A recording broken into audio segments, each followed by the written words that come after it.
Hello మన grand మా TV స్వాగతం. ఈరోజు నేను చెప్పే రెసిపీని వెరైటీ రెసిపీ అండి. చాలా సింపుల్గా అయిపోయింది.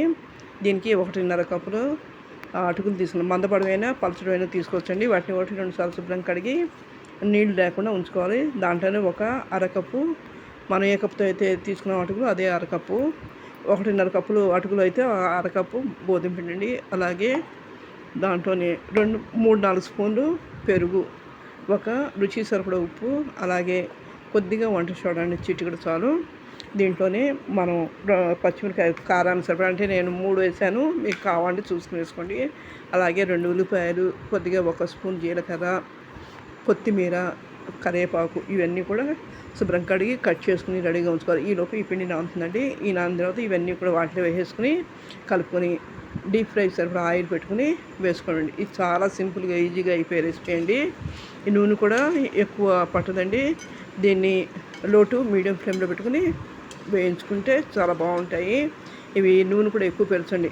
ఈవినింగ్ వేసవి సెలవులు కాబట్టి పిల్లలు ఇంట్లో ఉన్నప్పుడు ఏదైనా కావాలని అడుగుతుంటారు. బయట కొనేది తెచ్చి వాటికంటే కూడా ఇది చాలా మంచి రెసిపీ అండి. ఎందుకంటే ఆరోగ్యానికి కూడా ఇబ్బంది ఉండదు.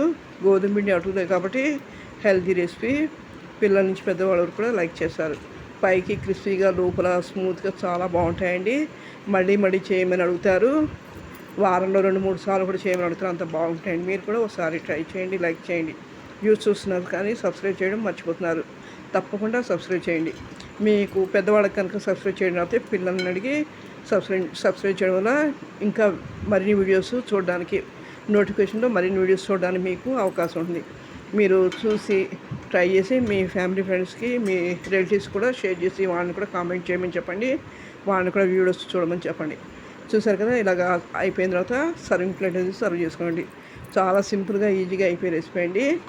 ఆరోగ్యరీత్యా కూడా ఎలాంటి ఇబ్బంది ఉండదు.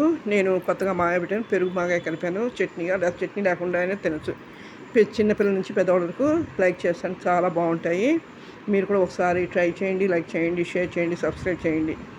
అలాగే ఈ రెసిపీస్ అన్నీ కూడా జాబ్ హోల్డర్స్కి, కొత్తగా నేర్చుకునే వాళ్ళకి యూజ్ అయ్యే రెసిపీస్ అండి. మీరు ఎలా ఉంది కామెంట్ చేయండి. ఓకే, థ్యాంక్ యూ అండి.